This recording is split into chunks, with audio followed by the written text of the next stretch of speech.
Very good morning to all of you.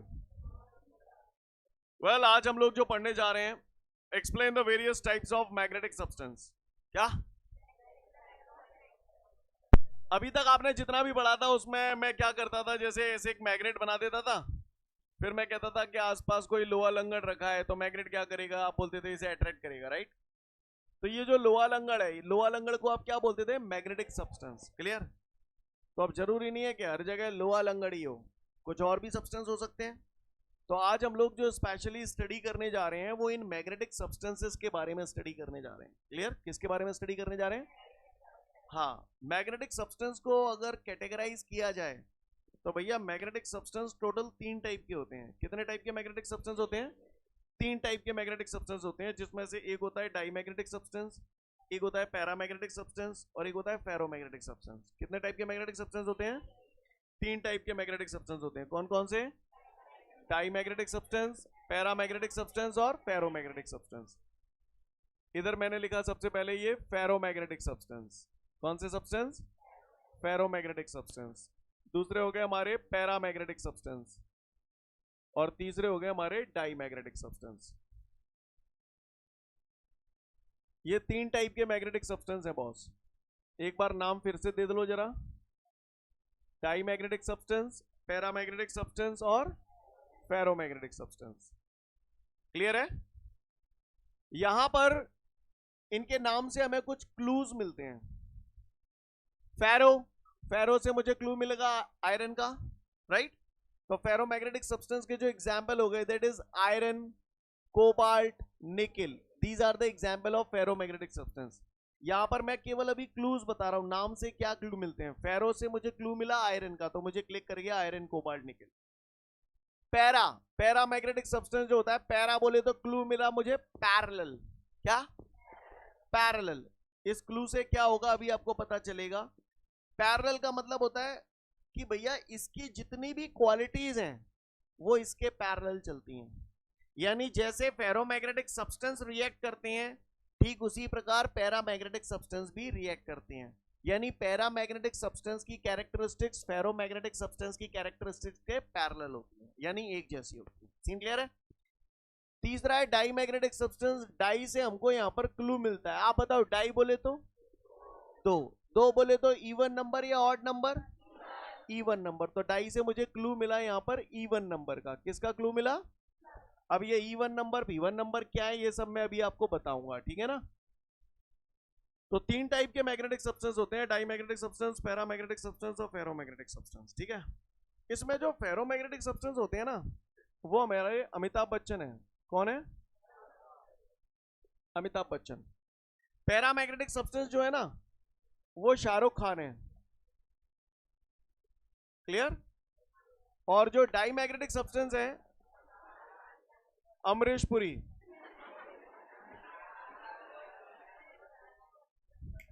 Listen everyone, कितने type के magnetic substance हो गए? 3 टाइप के। फेरोमैग्नेटिक सब्सटेंस बोले तो अमिताभ बच्चन, पैरामैग्नेटिक सब्सटेंस बोले तो शाहरुख खान और डाईमैग्नेटिक सब्सटेंस बोले तो अमरीश पुरी। इन दोनों में कोई सिमिलैरिटी है?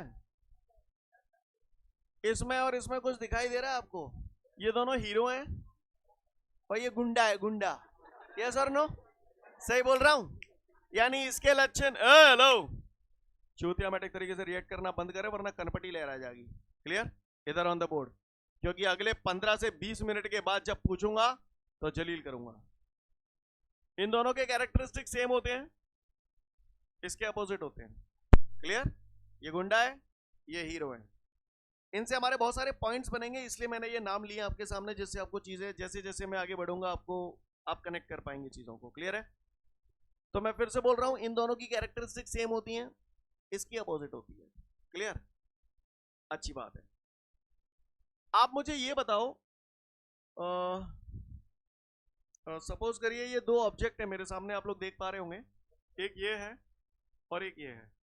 इसमें से एक अमिताभ है, एक शाहरुख है ना। कौन सा अमिताभ है, कौन सा शाहरुख है? ये वाला अमिताभ है और ये शाहरुख है। लंबाई किसकी है? टिंडे, लंबाई तो दोगुन की है। मैंने ये थोड़ी पूछा था लंबाई किसकी ज्यादा है। लंबाई तो दोगुन की है। अगर मैं पूछूं लंबाई किसकी ज्यादा है, तो अमिताभ की लंबाई ज्यादा है, शाहरुख की लंबाई कम है, यस और नो? जो बोला समझ में आया?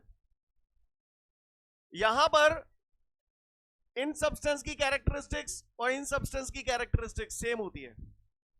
अमिताभ और शाहरुख पैदा होने के बाद दोनों बड़े, बस अमिताभ थोड़ा ज्यादा बढ़ गया, शाहरुख थोड़ा कम बढ़ा। जैसी कैरेक्टरिस्टिक इनकी होती हैं वैसी कैरेक्टरिस्टिक इनकी होती हैं, लेकिन फर्क इस बात का है जो कैरेक्टरिस्टिक इसमें थोड़ी सी ज्यादा होती हैं वो कैरेक्टरिस्टिक इसमें थोड़ी सी कम होंगी, लेकिन होंगी अकॉर्डिंगली। समझ पा रहे हैं? अभी जैसे जैसे हम आगे बढ़ेंगे आपको पता चलेगा कैसे। Scene clear? तो मैं धीरे धीरे इजी से टफ पॉइंट्स की तरफ बढ़ता चला जाऊंगा, बस आप गौर से केवल ऑन द बोर्ड नजर रखें अगले आधा पौना घंटा। क्लियर है? तैयार? चलो बताओ सबसे पहले मुझे ये मैंने क्या बनाया है। बार मैग्नेट है, सब जानते हैं मैग्नेट, 9-10 पढ़ के आए, सबको पता है। आप मुझे एक बात बताओ, इतने दिनों से आप इस चैप्टर को पढ़ रहे हो, तो आप बताओ इस पॉइंट पर इंटेंसिटी ऑफ मैग्नेटिक फील्ड ज्यादा होगी या इस पॉइंट पर? यहां पर इंटेंसिटी ज्यादा होगी। बोलो भैया, मान के चलो एक लोहे का टुकड़ा यहां रखा है, एक लोहे का टुकड़ा यहां रखा है, तो मैग्नेट किसको ज्यादा तेजी से खींचेगा? पास वाले को। यानी ये जो रीजन है ये हाई इंटेंसिटी रीजन है। बोलो भैया, ये वाला लो इंटेंसिटी रीजन है। जो बोला पल्ले पड़ा। इसका मतलब ये है कि यहां पर इंटेंसिटी ऑफ मैग्नेटिक फील्ड ज्यादा है, यहां पर कम है। तो आप मुझे बताओ ये यूनिफॉर्म मैग्नेटिक फील्ड है या नॉन यूनिफॉर्म मैग्नेटिक फील्ड है? नॉन यूनिफॉर्म मैग्नेटिक फील्ड है, क्योंकि अलग अलग जगहों पे इंटेंसिटी ऑफ मैग्नेटिक फील्ड अलग अलग है। अब जो भी करना है आपने ही करना है। आप बताओ फेरो मैग्नेटिक सब्सटेंस यानी आयरन, कोबाल्ट, निकल, मैं सारा काम लोहा लंगड़ से ही निपटाऊंगा। तो ये आसपास कोई लोहा लंगड़ रखा हुआ है। अब आप ये रीजन पीजन तो गए तेल लेने, जो मैग्नेट है ये लोहा लंगड़ है, तो ये लोहा लंगड़ कैसे जाओ? ऐसे जाएगा या ऐसे जाएगा? ऐसे जाएगा।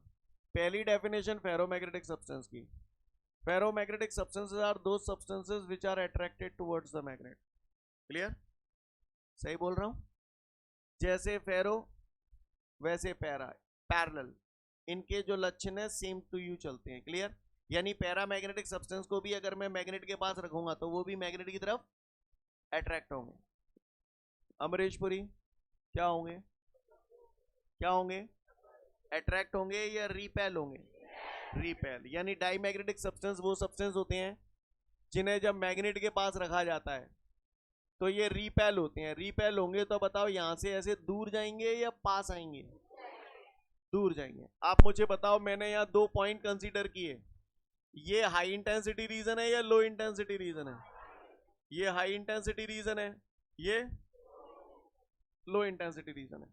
वापस इधर आ जाओ, फिर से बोल रहा हूं, फेरोमैग्नेटिक सब्सटेंस वो सब्सटेंस होते हैं जो मैग्नेट की तरफ अट्रैक्ट होते हैं।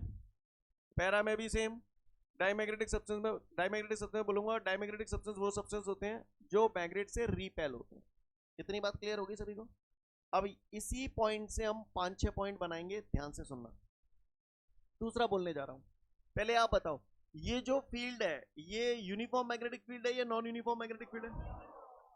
तो इस पे ध्यान रखना, ऐसे जा रहा है ना ये, तो मैं ऐसे भी बोल सकता हूं फेरोमैग्नेटिक सब्सटेंस वो मैग्नेटिक सब्सटेंस होते हैं जिन्हें जब नॉन यूनिफॉर्म मैग्नेटिक फील्ड में रखा जाता है तो वो हमेशा लो इंटेंसिटी रीजन से हाई इंटेंसिटी रीजन की तरफ जाते हैं। यस और no? Ferromagnetic substances are those substances which when placed in the non-uniform magnetic field then they always move from low intensity region to high intensity region। जैसे जे वैसे ही जे। Clear है? इधर आते हैं।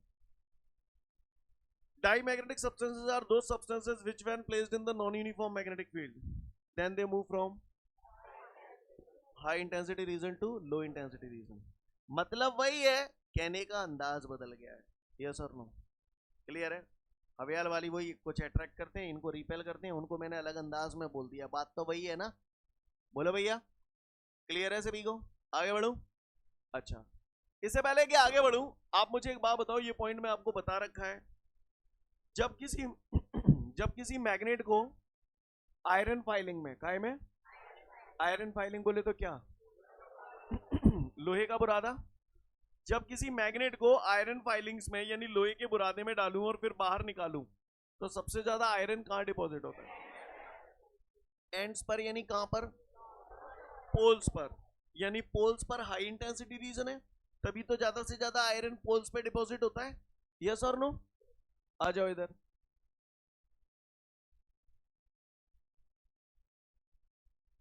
ये मैग्नेट का नॉर्थ पोल, ये मैंने मैग्नेट का साउथ पोल ले लिया।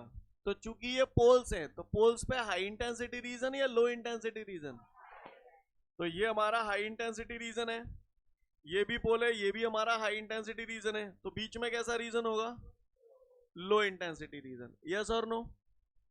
यहां पर मैंने एक बोल रख दिया, ये क्या रख दिया, ये हाँ बोल, जिसको कई लोग बाउल भी बोलते हैं, राइट प्रोनाउंसिएशन इज बोल, राइट। ये बोल मैंने यहां रख दिया और इसके अंदर मैंने फेरोमैग्नेटिक सब्सटेंस का पाउडर भर दिया है। क्या भर दिया है? हाँ, फेरोमैग्नेटिक सब्सटेंस बोले तो आयरन, कोबाल्ट, निकल कुछ भी ले सकते हो आप, उसका पाउडर भर दिया मैंने यहाँ पर। अभी आप इसकी ये जो सरफेस देख रहे हैं वो प्लेन सरफेस है। यस और नो? लेकिन मैग्नेट के दो पोल्स के बीच में बाउल में अगर आप ये फेरोमैग्नेटिक सब्सटेंस भर देते हैं तो ये सारे पॉइंट में इसी से निपटाऊंगा, ध्यान रखना। तो ये कहां से कहां की तरफ जाते हैं, लो इंटेंसिटी रीजन से हाई इंटेंसिटी रीजन की तरफ जा रहे हैं। इसमें लो इंटेंसिटी रीजन ये है, हाई इंटेंसिटी रीजन ये है। तो लो इंटेंसिटी रीजन में ये जो पाउडर भरा हुआ है ये सरक के कहां की तरफ जाएगा, हाई की तरफ। थोड़ा इधर चला जाएगा, थोड़ा सा इधर चला जाएगा। तो क्या ये सरफेस प्लेन रहेगा? तो आपको क्या लगता है ये बीच में थोड़ा सा दब जाएगा या उठ जाएगा? बीच में थोड़ा सा दब जाएगा, यानी इसका नजारा कुछ ना कुछ ऐसा हो जाएगा, लाइक दिस। यस और नो? जो बोला आपको समझ में आया? लिसन एवरीवन, इस टाइप का नजारा हो जाएगा। यस और नो? बीच में थोड़ा सा प्रेस हो गया, ये क्यों हो गया, बात समझ में आई सभी को? क्योंकि मुझे मालूम है फेरोमैग्नेटिक सब्सटेंस जो होते हैं वो लो इंटेंसिटी रीजन से हाई इंटेंसिटी रीजन की तरफ जा रहे हैं। तो ये लो का जो मटेरियल भरा हुआ था वो धीरे धीरे सरक सरक के इधर और इधर शिफ्ट हो गया। बात समझ में आ रही है सभी को? अब बताओ आप, ये मैग्नेट का नॉर्थ पोल, ये साउथ पोल, फिर से नजारा वही है। ये बाउल रख दिया मैंने और यहां पर ये मैंने क्या भर दिया, फेरोमैग्नेटिक सब्सटेंस का पाउडर। यहां पर क्या था, पोल्स दूर दूर थे, यहां पर पोल्स क्लोज हैं आपस में। तो ये वाला जो रीजन है ये हाई इंटेंसिटी रीजन है या लो इंटेंसिटी रीजन है, हाई। इसके कॉम्परेटिवली इधर के और इधर के रीजन कैसे होंगे, लो। अब मुझे मालूम है ये लो से हाई की तरफ जाता है, तो आपको क्या लगता है यहां पर क्या होना चाहिए, बीच में ये ऊपर थोड़ा सा उठ जाएगा या नीचे प्रेस हो जाएगा, उठ जाएगा। क्योंकि लो रीजन में जो भी मटेरियल यहाँ भरा हुआ है वो बीच में इकट्ठा होने लगेगा, यानी बीच में 800 बन जाएगा। बोले भैया यस और नो? जो बोल रहा हूं पल्ले पड़ रहा है? जैसे फेरो वैसे ही पैरा, डाईमैग्नेटिक सब्सटेंस में उल्टा हो जाएगा। अब ये आप लोग बताना, ये नॉर्थ पोल है, ये साउथ पोल है, ये मैंने बोल रख दिया यहाँ पर। ये मैंने इसमें कौन सा सब्सटेंस भरा है, ये diamagnetic substance. Clear? Diamagnetic substance के लिए कोड वर्ड दे रहा हूं, नमकीन पानी में ज्वेलरी साफ होती है, क्या? तो इससे आपको इसके एग्जाम्पल्स याद हो जाएंगे। नमकीन से नमक, पानी आप जानते ही हो, ठीक है। ज्वेलरी, ज्वेलरी चांदी की बने यानी सिल्वर, तांबे की बने यानी कॉपर, सोने की बने यानी गोल्ड, डायमंड की बने तो डायमंड। समझ गए? ये सारी चीजें जो हैं वो क्या है, ज्वेलरी इनकी बनती है। तो इससे मुझे पता चल गया कि डाईमैग्नेटिक सब्सटेंस के एग्जाम्पल क्या है। सीन क्लियर है? तो अगर मैं यहाँ पर कोई डाईमैग्नेटिक सब्सटेंस रखूंगा, अब मुझे दिख रहा है ये पोल्स हैं, तो ये कौन सा रीजन है, हाई इंटेंसिटी रीजन। बीच में अब ये कहां से कहां की तरफ जाते हैं आप बताओ, हाई इंटेंसिटी रीजन से लो इंटेंसिटी रीजन की तरफ जा रहे हैं। बताओ इसमें क्या करूं, बीच में क्या करूं, उठ जाएगा या दब जाएगा? हाँ, तो बीच में से थोड़ा सा ये rises up like this. Yes और नो? और अगर ये पोल्स पास पास होते, नॉर्थ साउथ, तो ये हाई रीजन, ये लो इंटेंसिटी रीजन। बताओ भाई क्या नजारा होता अगर यहाँ पाउडर ऐसे भरा होता तो मुझे मालूम है कहां से कहां की तरफ जाते हैं, हाई से लो। तो ये हाई है, इधर भी लो इधर भी लो, तो यहां से थोड़ा इधर सरक जाएगा, थोड़ा इधर सरक जाएगा, यानी बीच में थोड़ा सा दब जाएगा, यानी नजारा कुछ इस प्रकार हो जाएगा। बोले भैया बात समझ में आ रही सभी को? किसी को कोई दिक्कत? आगे बढ़ता हूं, अगली बात बताओ। यूट्यूब समझते हो, वीडियो वाला नहीं है? विकास तू तो मिल अवाल बैच के बाद नहीं बताऊं तो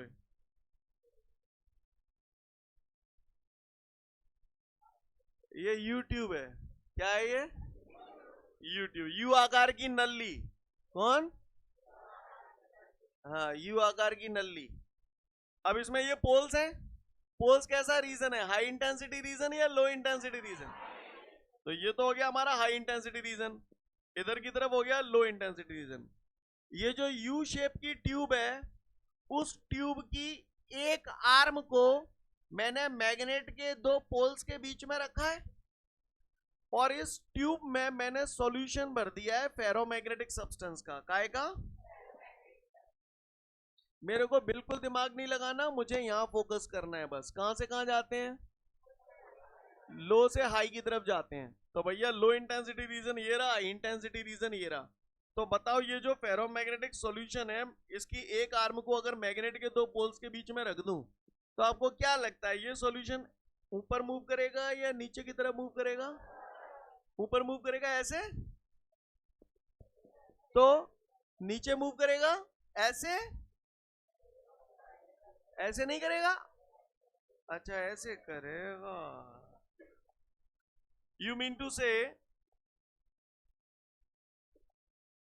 आप मुझसे ये कहना चाहते हैं ऐसे जाएगा, ऐसे?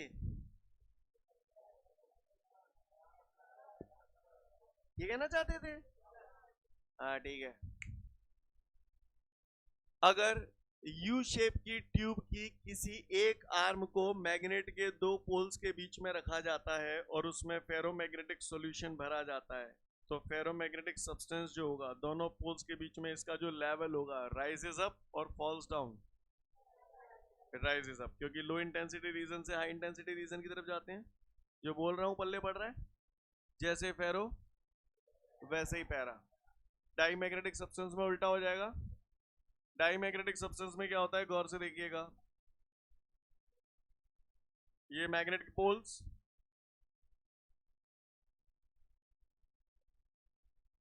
ये पोल्स हैं, तो हाई इंटेंसिटी रीजन, ये लो इंटेंसिटी रीजन। इसमें मैंने क्या भरा है? डाईमैग्नेटिक सब्सटेंस का सॉल्यूशन भरा हुआ है। बताओ भाई कैसे? हाई से लो जाते हैं ये, तो नजारा ऐसा हो जाएगा, यानी it would be like this. उम्मीद करता हूं समझ गए होगे। आपको नहीं लग रहा सारे पॉइंट, ये सारे पॉइंट इसी से ही क्लियर हो रहे हैं? क्लियर है? पढ़ूं आगे? तो मैं उम्मीद करता हूं यहां तक आपको सारी कथा क्लियर हो चुकी है। एग्री करते हैं इस बात से? तो ठीक है, अच्छी बात है। अब मैं आगे की बात करता हूं। इससे पहले कि मैं आपको आगे की बात समझाऊं, आप लोगों से थोड़ा कुछ जानना चाहता हूं। मॉलिक्यूलर थ्योरी ऑफ मैग्नेटिज्म पढ़ाई थी, याद है? मैंने बोला अभी था कल पढ़ के आना। जब भी कोई मैग्नेटिक सब्सटेंस हो सकता है, अब मैं जो समझा रहा हूं वो काफी लोगों को समझ में ना आए, केवल उन्हीं वही लोग समझ पाएंगे जिनको molecular theory of magnetism clear है। मुझे ये बताएं, जब भी कोई मैग्नेटिक सब्सटेंस अनमैग्नेटाइज स्टेट में होता है तो क्लोज चेन बनती है। सुन के बोल रहे हो कि पता है? और अगर क्लोज चेन फूट जाए और वो अलाइंड वे में अरेंज हो जाए तो मैग्नेटाइज स्टेट में आ जाता है। ये तो को बता दो, जा मैं अटकाओ। मेरा क्वेश्चन तो कुछ और है। क्वेश्चन मेरा ये है कि जैसे ये रफ वर्क कर रहा हूं थोड़ा सा, ये मैग्नेटिक फील्ड है, इसमें नॉर्थ पोल पे फोर्स किधर लगता है? मैग्नेटिक फील्ड की डायरेक्शन में बताया था, फोर्स एंड टॉर्क पढ़ाता था। साउथ पोल पे जानते हो मतलब है? मतलब अगर मैग्नेटिक फील्ड में नॉर्थ पोल होगा तो मैग्नेटिक फील्ड की डायरेक्शन में फोर्स लगेगा, और जो साउथ पोल होगा उस पर मैग्नेटिक फील्ड के अपोजिट डायरेक्शन में फोर्स लगेगा। सीन क्लियर है सभी को? अच्छी बात है। तो सब लोग ध्यान से सुनिएगा थोड़ा सा, है ना? गौर से सुने। आप बताओ, अब जो भी करना है आपने ही करना है। ये क्या बनाया है मैंने? क्या है ये? यूनिफॉर्म मैग्नेटिक फील्ड है। इस यूनिफॉर्म मैग्नेटिक फील्ड में मैंने एक ये मैग्नेटिक सब्सटेंस रखा है, और ये मैग्नेटिक सब्सटेंस ये है। तो आप मुझे, आपको ये बताना है कि ये जो मैंने मैग्नेटिक सब्सटेंस यहां रखा है, ये मैग्नेटाइज स्टेट में है या अनमैग्नेटाइज स्टेट में? अब ये अनमैग्नेटाइज स्टेट में। तो लिसन एवरीवन, जब किसी, कौन सा मैग्नेटिक सब्सटेंस रखा है ये? जब किसी फेरोमैग्नेटिक सब्सटेंस को एक्सटर्नल मैग्नेटिक फील्ड में रखा जाता है। अब आप बताओ, अगर मैंने इसे मैग्नेटिक फील्ड में रख दिया तो अभी आप ही ने कही थी सर इसमें नॉर्थ पोल जो होता है उन पे मैग्नेटिक फील्ड की डायरेक्शन में फोर्स लगता है, और जो साउथ पोल है उन पे अपोजिट डायरेक्शन में फोर्स लगेगा। तो जब ऐसे फोर्स लगेंगे तो ये क्लोज चेन है टूट जाएंगी, और जब ये टूट जाएंगी तो ये सब अलाइंड वे में अरेंज हो जाएंगे। जो बोल रहा हूं पल्ले पड़ रहा है, तो ये सब कैसे अरेंज हो जाएंगे, लाइक दिस। अब इसके अंदर ये क्या पैदा हो गया, अब ये क्या हो गया, पहले तो ये बताओ क्या क्या हो गया, मैग्नेटाइज हो गया। मैग्नेटाइज हो गया यानी इसके अंदर मैग्नेटिक फील्ड पैदा हो गया। जो बोल रहा हूं पल्ले पड़ रहा है। तो मैं जो बोल रहा हूं उसे फिगर के हिसाब से समझने की कोशिश करें। जब किसी फेरोमैग्नेटिक सब्सटेंस को एक्सटर्नल मैग्नेटिक फील्ड में रखा जाता है तब उसके अंदर यानी किसके अंदर, फेरोमैग्नेटिक सब्सटेंस के अंदर। फिर से बोल रहा हूं, जब किसी फेरोमैग्नेटिक सब्सटेंस को एक्सटर्नल मैग्नेटिक फील्ड में रखा जाता है तो उसके अंदर एक्सटर्नल मैग्नेटिक फील्ड की डायरेक्शन में एक हाई मैग्नेटिज्म प्रोड्यूस हो जाता है। क्लियर है?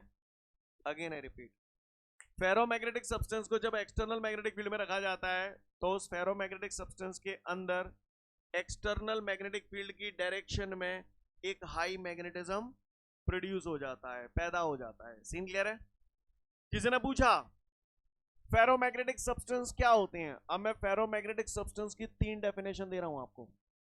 पहली, दो substances which are attracted by the magnet is called ferromagnetic substance. दूसरी, ferromagnetic substances are those substances which when placed in the non-uniform magnetic field then they move from low intensity region to high intensity region. Clear? तीसरी, ferromagnetic substances are those substances which when placed in the external magnetic field then they acquire या then they obtain a high magnetism in the direction of external magnetic field. समझ में आ रही है मेरी बात? Ferromagnetic substance वो substance होते हैं जिन्हें जब एक्सटर्नल मैग्नेटिक फील्ड में रखा जाता है तो उनके अंदर एक्सटर्नल मैग्नेटिक फील्ड की डायरेक्शन में हाई मैग्नेटिज्म पैदा हो जाता है। Clear? Ferromagnetic substances are those substances which when placed in the external magnetic field then they acquire a high magnetism in the direction of external magnetic field. Got it everyone? Para की बात करें तो गौर से सुनिएगा। Uniform magnetic field, अब मैंने इसके अंदर पैरा मैग्नेटिक सब्सटेंस रखा। क्या रखा? पैरा। हर सब्सटेंस का अपना अपना नेचर होता है। पैरा मैग्नेटिक सब्सटेंसेस को जब हम यूनिफॉर्म मैग्नेटिक फील्ड में रखते हैं तो इसमें भी पहले क्लोज चेन होंगी, और जैसे ही मैग्नेटिक फील्ड में रखा जाएगा तो क्लोज चेन क्या हो जाएंगी, ब्रेक हो जाएंगी, और ब्रेक हो जाएंगी तो ये भी अलाइंड हो जाएंगे। ये अलाइंड हुए लाइक दिस, ऐसे। कुछ तो अलाइंड हो गए लेकिन कुछ क्लोज्ड चेन में ही बने रहे। नहीं आई मेरी बात समझ में? आपको मेरी बात समझ में आ रही है? कुछ अलाइंड हो गए, कुछ क्लोज चेन में ही बने रहे। तो इसका मतलब इसके अंदर जो मैग्नेटिज्म पैदा हुआ है वो बहुत हाई मैग्नेटिज्म पैदा हुआ है या लो मैग्नेटिज्म पैदा हुआ है? लो मैग्नेटिज्म पैदा हुआ है। क्लियर? पैरामैग्नेटिक सब्सटेंस वो सब्सटेंस होते हैं जिन्हें जब एक्सटर्नल मैग्नेटिक फील्ड में रखा जाता है तो इनके अंदर एक्सटर्नल मैग्नेटिक फील्ड की डायरेक्शन में एक लो मैग्नेटिज्म पैदा हो जाता है। इसीलिए ये अमिताभ है, ये शाहरुख है। लंबाई किसकी ज्यादा है, किसकी कम है? समझ में आ रही है बात? क्लियर है? बात समझ में आई? तो फिर से बोल रहा हूं, paramagnetic substances are those substances which when placed in the external magnetic field then they acquire a low magnetism in the direction of external magnetic field. Scene clear है? अब बात आती है डाईमैग्नेटिक सब्सटेंस। डाईमैग्नेटिक सब्सटेंस की अगर हम लोग बात करें तो यहां पर उल्टा होता है। डाईमैग्नेटिक सब्सटेंस को जब आप एक्सटर्नल मैग्नेटिक फील्ड में रखते हो, ये मैंने डाईमैग्नेटिक सब्सटेंस रखा, राइट? तो डाईमैग्नेटिक सब्सटेंस को जब हम एक्सटर्नल मैग्नेटिक फील्ड में रखते हैं तो इनके अंदर एक्सटर्नल मैग्नेटिक फील्ड के अपोजिट डायरेक्शन में, क्या? एक्सटर्नल मैग्नेटिक फील्ड के अपोजिट डायरेक्शन में एक लो मैग्नेटिज्म पैदा हो जाता है। इसको हम लोग बोलते हैं डाईमैग्नेटिक सब्सटेंसेस। किसी ने पूछा डाईमैग्नेटिक सब्सटेंसेस क्या होते हैं? तो diamagnetic substances are those substances which when placed in the external magnetic field then they acquire a low magnetism in the opposite direction of external magnetic field. Scene clear है सभी को? बात समझ में आ रही है? हाँ, इसीलिए अमरीशपुरी नाम दिया है, same direction opposite direction. Got it everyone? आगे बढ़ूं? वैसे यहां पर मैं थोड़ा बहकाना नहीं चाहता हूं, थोड़ी देर बाद बात करेंगे। आप सब लोग कैसे बच्चे हो? अच्छे बच्चे हो। आप सबने बोला आप अच्छे बच्चे हो, लेकिन कमीनापन तो आप सबके अंदर है। क्लियर? लेकिन आपने फिर भी अपने आप को अच्छा बच्चा, पता है क्यों बोला? क्योंकि आपके अंदर जो कमीनापन है वो है तो सही, लेकिन अच्छाइयों के कंपैरिजन में वो ना के बराबर है। इसलिए आपने फाइनल रिजल्ट बोला हम अच्छे बच्चे हैं। यस और नो? लेकिन कमीनापन तो सबके अंदर था ना। माइंडेड। अभी मैंने डाईमैग्नेटिक सब्सटेंस बोला, लेकिन ये डाईमैग्नेटिज्म की बैक मत जाना। डाईमैग्नेटिज्म की जो प्रॉपर्टी होती है वो इसमें भी होती है, इसमें भी होती है, इसमें भी होती है। Diamagnetism is the property of all the substances. Clear? यानी जैसे अपोजिट डायरेक्शन में मैग्नेटिक फील्ड इसमें पैदा हुआ ना, इसमें भी होता है, इसमें भी होता है, लेकिन इतना कम होता है। अब इसमें ये वाली ज्यादा होती है और अपोजिट डायरेक्शन में कम होता है, तो इन दोनों का रिजल्टेंट क्या होगा? ये। नहीं है मेरी बात समझ में? क्लियर? ओटीओ में कई बार पूछ लिया जाता है diamagnetism is the property of all the substances. कोई भी सब्सटेंस जो डाईमैग्नेटिज्म का लक्षण सब में होता है। सीन क्लियर है? ये ठीक उसी प्रकार है, कमीनापन सबके अंदर है। Diamagnetism is the property of all the substances. Clear है? लेकिन फिर भी हमने अपने आप को अच्छा बोला, तो इसलिए बोला क्योंकि अच्छाइयां भारी पड़ रही हैं कमीनेपन पे। यस और नो? मेरी बात समझ में आ रही है सभी को? ज्यादा नहीं बहकाना चाहता, यहां तक सीन क्लियर है? किसी ने पूछा फेरोमैग्नेटिक सब्सटेंस क्या होती है, तो ferromagnetic substance are those substances which when placed in the external magnetic field then they acquire a high magnetism in the direction of external magnetic field. Paramagnetic substances are those substances which when placed in the external magnetic field then they acquire a low magnetism in the direction of external magnetic field. Dimagnetic substances are those substances which when placed in the external magnetic field then they acquire a low magnetism in the opposite direction of external magnetic field. Scene clear है? Dia से मैंने बताया था यहाँ पे even number का clue मिलता है। एक्चुअली क्या होता है, आपने पढ़ा होगा अलग अलग एलिमेंट होते हैं केमिस्ट्री में, आपने पढ़ा होगा आयरन, कोबाल्ट, दुनिया भर के एलिमेंट होते हैं। सबका अपना एक एटॉमिक नंबर होता है, और एटॉमिक नंबर के हिसाब से सबका कॉन्फ़िगरेशन आप बनाते हो 1s2 2s2 2p6। बोलो भैया इलेक्ट्रॉनिक कॉन्फ़िगरेशन बनाते हो कि नहीं? ऑर्बिट में फिर इलेक्ट्रॉन्स भी भरते हो, तो भैया इनके एक्सटर्नल ऑर्बिट में इवन नंबर ऑफ इलेक्ट्रॉन्स होते हैं। अब बताओ इसमें इवन है तो इनमें कैसे होंगे? हाँ, तो इसमें भी ऑड होते हैं, इसमें भी ऑड होते हैं। सीन क्लियर है? आगे बढ़ रहा हूं। अगर यहां तक के सारे पॉइंट क्लियर हैं तो आप मुझे बताओ मैग्नेटाइज ज्यादा कौन हो रहा है? सबसे ज्यादा लक्षण किसका है मैग्नेटाइज होने का? फेरोमैग्नेटिक सब्सटेंस है ना। तो फेरोमैग्नेटिक सब्सटेंस की रिलेटिव परमिएबिलिटी, क्या रिलेटिव परमिएबिलिटी बहुत बड़ी होती है 1 से, यानी तकरीबन 100 और 1000 के बीच में। 10 की पावर 2 से लेके 10 की पावर 3। 10 की पावर 2 को क्या बोलूंगा? 100। 10 की पावर 3 को क्या बोलूंगा? 1000। यानी इनकी जो रिलेटिव परमिएबिलिटी होती है 100 से 1000 के बीच की होती है। अब पैरामैग्नेटिक सब्सटेंस में क्या बोलूंगा? इनकी रिलेटिव परमिएबिलिटी 1 से बड़ी होती है, इनकी 1 से बहुत बड़ी, इनकी 1 से बड़ी, इनकी आप बताओ 1 से छोटी। सीन क्लियर है? और सुने, अब मैं यहां पर जो भी बता रहा हूं वो टेस्टिंग है इनकी, एक्चुअली टेस्टिंग। गौर से सुनिएगा। जब भी किसी फेरोमैग्नेटिक सब्सटेंस को, इधर देखिएगा ध्यान से, ये मैग्नेट के 2 पोल्स बनाए हैं मैंने। जब किसी फेरोमैग्नेटिक, अच्छा मैग्नेटिक फील्ड की डायरेक्शन नॉर्थ टू साउथ, तो ये तो मैग्नेटिक फील्ड की डायरेक्शन हो गई। अगर मैग्नेट के 2 पोल्स के बीच में फेरोमैग्नेटिक सब्सटेंस का अगर कोई मेटेलिक रॉड अगर आप लटकाते हैं यहां पर, फॉर एग्जांपल मैंने ये मान लिया कि ये फेरोमैग्नेटिक सब्सटेंस का एक रॉड है, इसकी 2 एक्सेस है। एक एक्सेस तो इसकी ऐसे है, यस और नो, और दूसरी एक्सेस इसकी ये हो सकती है। बोले भैया यस और नो? एक एक्सेस ऐसे हो सकती है और एक एक्सेस ये हो सकती है। लॉन्गेस्ट एक्सेस कौन सी है? ये वाली। ये पहचान है कि जब भी किसी फेरोमैग्नेटिक सब्सटेंस को या पैरामैग्नेटिक सब्सटेंस को मैग्नेट के 2 पोल्स के बीच में अध पर लटकाया जाएगा। क्लियर? आप उसे ऐसे भी लटकाओगे तो भी वो घूम फिर के ऐसे हो जाएगा। यानी फेरोमैग्नेटिक सब्सटेंस को मैग्नेट के 2 पोल्स के बीच में फ्रीली सस्पेंड किया जाता है, तो जिस रॉड को आप लटका रहे हो उसकी लॉन्गेस्ट एक्सेस हमेशा मैग्नेटिक फील्ड के पैरेलल होगी, यानी ये हमेशा ऐसे रुकेगी। जो बोल रहा हूं आपको पल्ले पड़ रहा है? क्लियर? फेरो में भी ऐसा ही होता है, पैरा में भी ऐसा ही होता है। लेकिन अगर आप किसी डाईमैग्नेटिक सब्सटेंस की रॉड को मैग्नेट के 2 पोल्स के बीच में अध पर लटकाएंगे तो मैग्नेटिक फील्ड की डायरेक्शन ऐसे है। अब अगर डाईमैग्नेटिक सब्सटेंस की रॉड को मैग्नेट के 2 पोल्स के बीच में फ्रीली सस्पेंड करेंगे, आप इसे ऐसे भी करेंगे ना तो भी वो घूम फिर के ऐसे हो जाएगी। क्लियर है?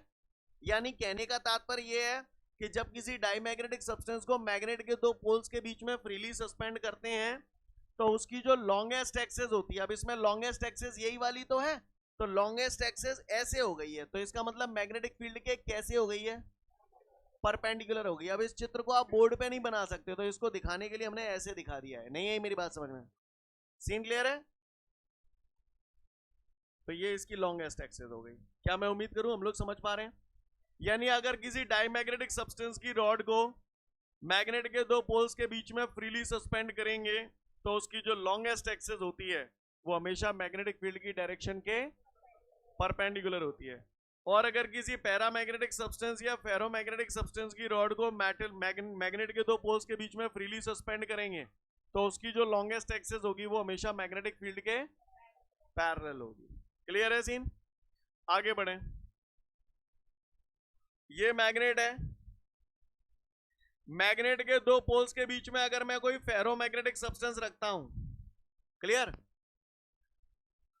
मुझे मालूम है मैग्नेट रखा हुआ है तो जाहिर सी बात है मैग्नेटिक लाइंस ऑफ फोर्सेस भी होंगी, और मैग्नेटिक लाइंस ऑफ फोर्सेस की डायरेक्शन नॉर्थ टू साउथ होती है। तो जब किसी फेरोमैग्नेटिक सब्सटेंस को मैग्नेट के दो पोल्स के बीच में रखा जाता है तो मैग्नेटिक लाइंस ऑफ फोर्सेस जो होती हैं वो समस्त मैग्नेटिक लाइंस ऑफ फोर्सेस इस फेरोमैग्नेटिक सब्सटेंस के अंदर से होकर ही जाएंगी, यानी लाइक दिस, ऐसे। ये बात समझ में आ रही है सभी को? Like this, clear? यानी अगर फेरोमैग्नेटिक सब्सटेंस को मैग्नेट के दो पोल्स के बीच में रखा जाता है तो समस्त मैग्नेटिक लाइंस ऑफ फोर्सेस उस फेरोमैग्नेटिक सब्सटेंस के अंदर से पास होती हैं। इसीलिए हमने बोला था इनकी रिलेटिव परमिएबिलिटी एक से बहुत बड़ी होती है। परमिएबिलिटी यानी परमिशन की एबिलिटी, ज्यादा से ज्यादा मैग्नेटिक लाइंस ऑफ फोर्सेस को परमिशन मिल रही है अंदर से जाने की। समझ पा रहे हैं मेरी बात को? जैसे फेरो वैसे ही पैरा। यहां पर अगर डाईमैग्नेटिक सब्सटेंस को मैग्नेट के दो पोल्स के बीच में अगर आप फ्रीली सस्पेंड करते हैं, ये डाईमैग्नेटिक सब्सटेंस है, तो मैग्नेटिक लाइंस ऑफ फोर्सेस जो होंगी वो साइड से कट लेंगी, इसके अंदर से पास नहीं होती। ये नेचर है अलग अलग मटेरियल के, उनके रिजल्ट लिखे हुए हैं डायरेक्ट। बात समझ में आ रही है? आप बताओ मैग्नेट बनने का नेचर सबसे ज्यादा किस में है? फेरोमैग्नेटिक सब्सटेंस में। यानी मैग्नेट बनने की प्रवृत्ति, इसको बोला जाता है साइंस की लैंग्वेज में मैग्नेटिक ससेप्टिबिलिटी। क्या बोलते हैं? और मैग्नेटिक ससेप्टिबिलिटी को लेटर चाई से डिनोट करते हैं। काय से डिनोट करते हैं? इस लेटर को चाई बोला जाता है। क्या बोला जाता है? एक दो दिन में दोबारा भी आएगा आपके सामने। तो इसकी मैग्नेटिक ससेप्टिबिलिटी पॉजिटिव, इसकी भी, और इसकी नेगेटिव। सीन क्लियर है? अच्छा एक बात बताओ, डाईमैग्नेटिक सब्सटेंस जो होते हैं उनकी मैग्नेटिक ससेप्टिबिलिटी पर टेम्परेचर का कोई इफेक्ट नहीं होता है। आप सारी चीजें गई बाढ़ में। आप तो मुझे एक बात बताओ, किसी भी मैग्नेट के मैग्नेटिज्म को कैसे डिस्ट्रॉय किया जाता है? गर्म करके, घिसकर, ठोककर, पीटकर, बताया था। यानी टेम्परेचर बढ़ाने पर मैग्नेटिक नेचर क्या हो रहा है? कम हो रहा है। तो फेरोमैग्नेटिक सब्सटेंस की जो मैग्नेटिक ससेप्टिबिलिटी होती है that is inversely proportional to temperature. यानी टेम्परेचर बढ़ेगा तो इनकी मैग्नेटिक ससेप्टिबिलिटी क्या हो जाएगी? कम हो जाएगी। समझ में आ रही है मेरी बात? जैसे फेरो वैसे ही पैरा। लेकिन इनकी मैग्नेटिक ससेप्टिबिलिटी पर टेम्परेचर का कोई इफेक्ट नहीं पड़ता। क्लियर? इन पर टेम्परेचर का कोई इफेक्ट नहीं पड़ता। जितने भी पॉइंट बताए आपको क्लियर है? इन पॉइंटों में से 3-4 पॉइंट याद करके नहीं लिख पाओगे? बैक टू बैक आपके 3-4 क्वेश्चन निपट चुके हैं। अगर सुन लो, पहले किसी ने पूछा फेरोमैग्नेटिक सब्सटेंस और उसकी प्रॉपर्टीज बताओ, तो केवल इनके बारे में लिखना है। पैरा की पूछी तो केवल इनको लिखना है। डाईमैग्नेटिक पूछी तो केवल इनको लिखना है। डिफरेंस पूछा तीनों में तो तीनों क्या आएंगे। कहानी समझ में आ रही है? 2 से 3 मिनट का समय दिया, इसको पढ़ लो। नेक्स्ट वीडियो में फिर मिलेंगे। जय हिंद।